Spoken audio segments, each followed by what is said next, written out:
18 నెలల క్రితం నోటిఫికేషన్ వేసి పరీక్ష జరిపి ఆ తర్వాత వెరిఫికేషన్ జరిగినాక 18 నెలలు అవుతుంటే కూడా 2322 మంది సెలెక్టెడ్ నర్సింగ్ ఆఫీసర్ యొక్క ఫలితాలు ఇంకా ప్రకటించకుండా జాప్యం చేస్తున్నందుకు నిరసనగా వందలాది మంది సెలెక్టెడ్ అభ్యర్థులు నర్సింగ్ ఆఫీసర్స్ అభ్యర్థులు ఈరోజు డైరెక్టర్ కార్యాలయాన్ని ముట్టడించడం జరిగింది.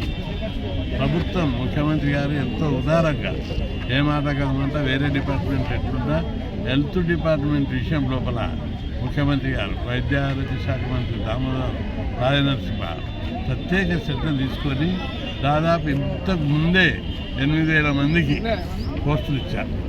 7,000 మంది నర్సింగ్ ఆఫీసర్స్, దాదాపు డాక్టర్లకు అందరికి కలిపి 8,000 ల్యాబ్ టెక్నీషియన్స్, ఇంకా 3,000 మందికి 4,000 మందికి ఇప్పుడు ఇస్తున్నారు.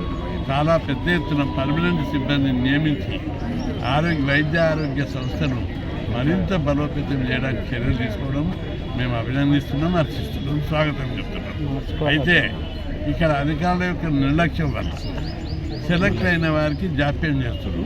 అభ్యర్థులు ఎందుకు ఆందోళన చెందుతున్నారంటే త్వరలోపల జెడ్పీటీసీ ఎంపీటీసీ నోటిఫికేషన్ వస్తే మరింత జాప్యం జరుగుతుంది. సెలెక్ట్ అయ్యి ఇప్పటికీ మేము రోడ్డు మీద ఉన్నాము, మాకు వెంటనే పోస్టింగ్స్ ఇవ్వాలి. ఈ అధికారుల యొక్క నిర్లక్ష్యం వల్ల చెప్పి ఈరోజు ముట్టడి చేయడం జరిగింది. సెక్రటరీ గారితో డైరెక్టర్ కూడా ఏర్పాటు చేయాలి. అయితే సెక్రటరీ గారితో మాట్లాడితే June 20 లోపల మొత్తం లిస్ట్ ఫైనల్ లిస్ట్ పెడతాము.